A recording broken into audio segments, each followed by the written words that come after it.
on your feet and let's worship and praise the Lord.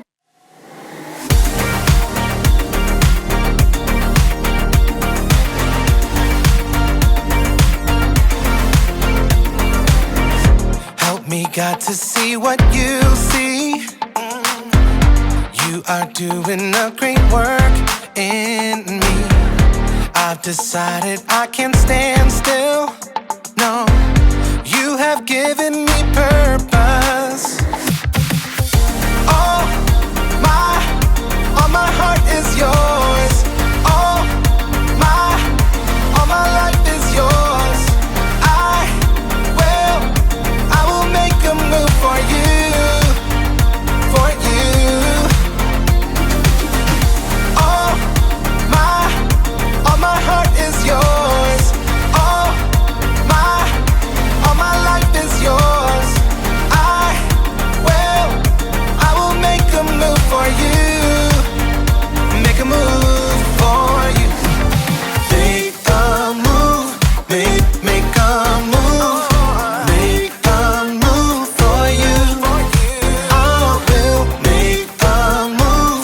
Make a move. Make a move for you.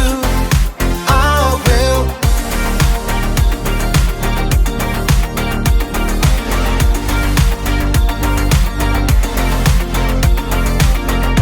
I'll take up the call to serve you.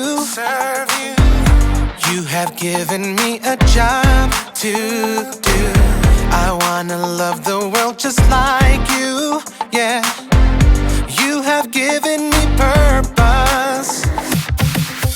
All my heart is yours. All my life is yours. I will make a move for you, for you. All my heart is yours. All my life is yours.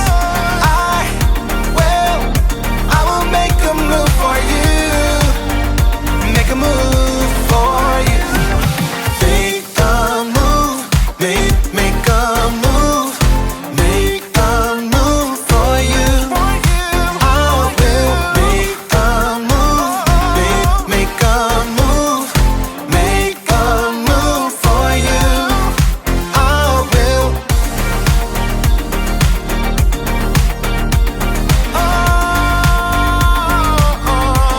Make a move.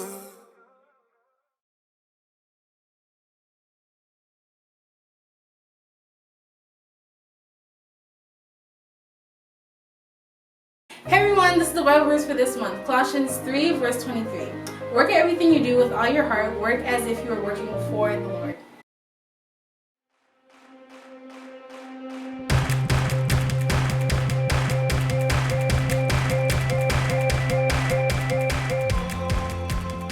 Hello, people of Earth!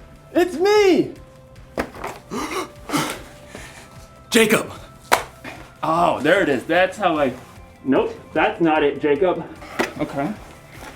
Okay. Nope, it's back on again. Okay. And I am ready for launch. I mean, not really. I don't actually have a rocket or anything. But I am ready for initiative. Initiative is seeing what needs to be done and doing it. Astronauts are really great at showing initiative. When they see what needs to be done, they don't just ignore it. They do something about it. They even have this thing they do before every launch. It's called a status check. And it works like this. Rocket fuel, check. Rocket fuel is a go. Red switchy thing, check. Red switchy thing. Red switchy thing is a go. Power thrusters, check. Power thrusters. Power thrusters are a gross. I can't check the power thrusters because somebody left a dirty sock here. Well, can you move the dirty sock? I mean, I could, yes, but it's not mine. I didn't leave it here. And so I don't think it's my job to move the sock. I suggest that we halt the launch until whoever left his sock here comes and gets it themselves. Copy that. Holding launch for a dirty sock. Good. Roger that. I wonder how long I'm gonna have to wait for someone to come get this sock. Probably gonna be here for a while. You know what? Today's story is about a guy who saw something that needed to be done, and he did something about it, even though it wasn't his responsibility. Sounds like a great guy. Will somebody come get this sock? It smells. Some people, am I right? Ugh.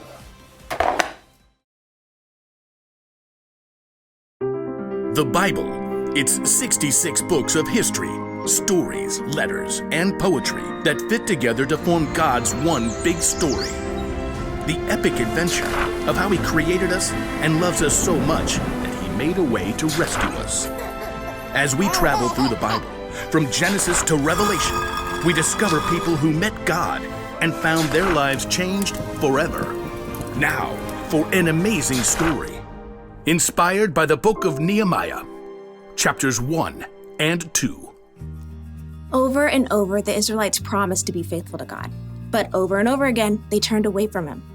At last, God allowed enemy armies to take His people captive and carry them off to Babylon, nearly 1,000 miles away. After 70 years, God allowed some of His people to return to Jerusalem and rebuild the temple. But back in Babylon, now part of Persia, the rest of the Jews had made lives for themselves. In fact, a Jew named Nehemiah had become quite important. Greetings. I am cupbearer to the king. A cupbearer was like a bodyguard who checked to make sure that no one poisoned the king's food or drink. Nehemiah was likely a trusted advisor. Your Majesty, may I suggest the date pudding? But though it was nearly 150 years since the Israelites had left Jerusalem, Nehemiah's heart was still in his homeland. When his brother Hanani returned from his trip to Judah, Nehemiah had a chance for some news. Brother, how are the people left in Jerusalem? Some are still alive, but they're having a hard time. Oh no. The wall of Jerusalem is broken down. The gates have been burned with fire. People are ashamed. That's terrible. A city without walls could never prosper. The people would always live in fear of being attacked. I'm sorry to bring such bad news. No, I'm glad you told me. Dismayed, Nehemiah sat down and wept. He couldn't even eat for several days. Instead, he poured his heart out to God. Lord, you are a great and wonderful God. See how your people are suffering. Please listen to me.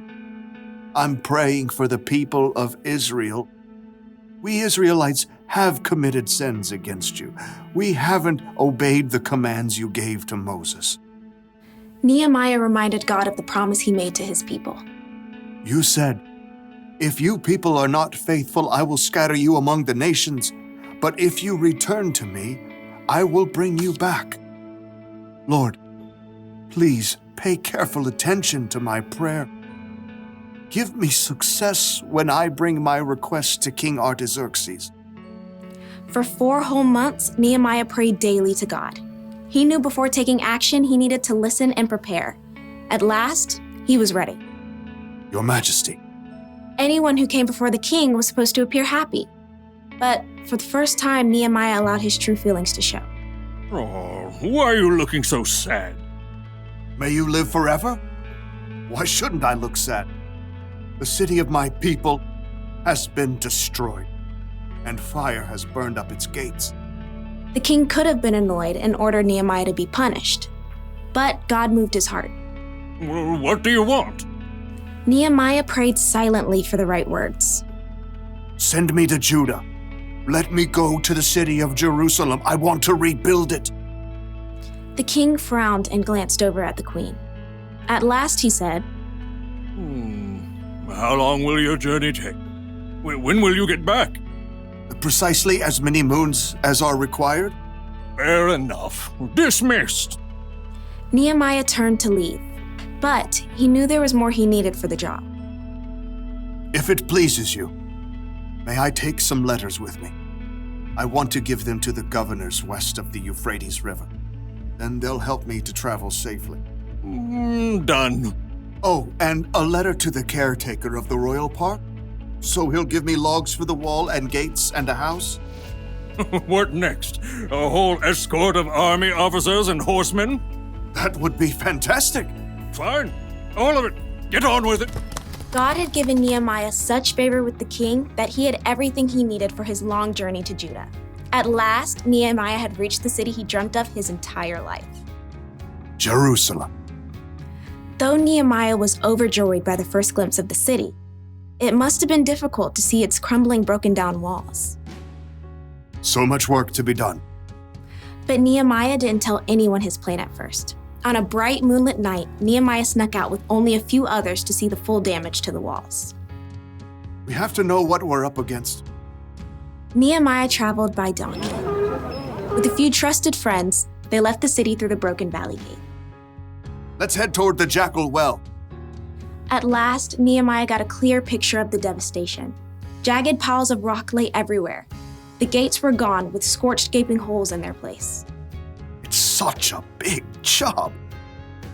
Only God can do this. Nehemiah circled what was left of the wall, heading up the Kidron Valley and at last returning through the valley gate. The next morning, he called together the priests and nobles and officials.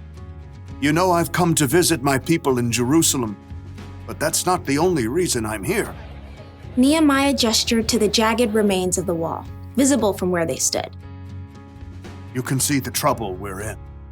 Jerusalem has been destroyed. Fire has burned up its gates. Tell us something new. Come on. Let's rebuild the wall of Jerusalem. Then people won't be ashamed anymore. Well, I mean, that's something to consider if you think about this. Our grandparents tried that years ago. But God has been helping me. He gave me favor with the king. He'll help us complete the work. So who's in?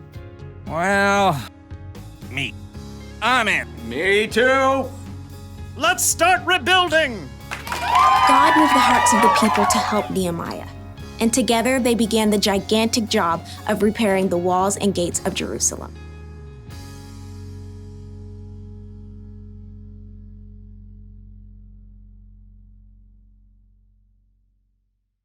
Hello everyone, as you know, this month we're talking about initiative, seeing what needs to be done and doing it. We can find one of the greatest examples of initiative in the whole Bible when we take a look at the life of a man named Nehemiah. Our story takes place after a time when God's people kept turning away from him. Eventually God allowed enemy armies to take his people captive and carry them off to live in the Babylonian Empire. They stayed there in captivity for a very long time. After 70 years, some of God's people were allowed to return to Jerusalem to rebuild the temple. Others had made lives for themselves in the Babylonian Empire, which had now been taken over by the Persian Empire. One Jewish man, Nehemiah, had become quite important over in Persia. When Nehemiah's brother Hanani returned from a trip to Judah, Nehemiah asked him about the people and the city of Jerusalem.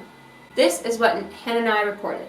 Some of the people returned are still alive. They are back in the land of Judah, but they are having a hard time. The wall of Jerusalem is broken down. Its gates have been burned with fire. That doesn't sound good, does it? The city was in ruins. The walls were broken down around it. In those days, cities needed walls to protect them from attackers. Nehemiah sat down and wept. Nehemiah wanted to do something about it. He went to the king and told him what happened. And long story short, God moved the hearts of the officials and the people to help Nehemiah. And together again, they began a gigantic job of repairing the walls and gates of Jerusalem. You can see Nehemiah wasn't going to stand there and wait for somebody else to do something. He did something about it. You ever see a piece of trash on the ground and just walk by without picking it up because you didn't put it there? Or maybe someone didn't clean up after themselves when dinner was over? Do you just leave the messy dishes lying around? Do you ignore someone else's dirty sock? A lot of people see what needs to be done, but then don't do it because it's not their job. It's not their responsibility.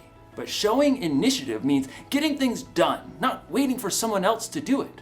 That's what Nehemiah did when he started rebuilding the wall around Jerusalem. It's what Jesus did too. When he saw a need, he did something about it. He healed people who needed healing. He taught people who needed to learn. And Jesus took care of our greatest need when he died on the cross for our sins. So, if you want to show initiative, don't just see what needs to be done, do something about it. Do a status check. Do you see any dirty dishes? Dirty dishes. Oh! Dirty dishes. Cleared away. Check. Do you see any trash? Water bottle? Recycled. Check. Do you see a dirty sock? Dirty socks cleared away, even though it's not my job. Check. Here's the one thing to remember today. Don't wait for someone else to do what needs to be done. Initiative takes a lot of work for sure, but it's worth it. It helps you, it helps other people, and it helps the world. And maybe, just maybe, it can help the universe.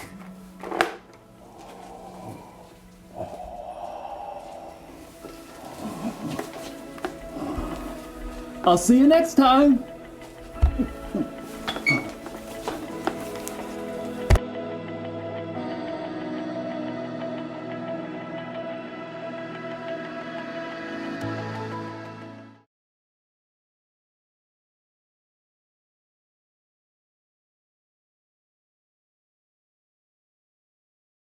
Hi everyone, thank you for coming to Kids Church Online. See you guys next week. Bye!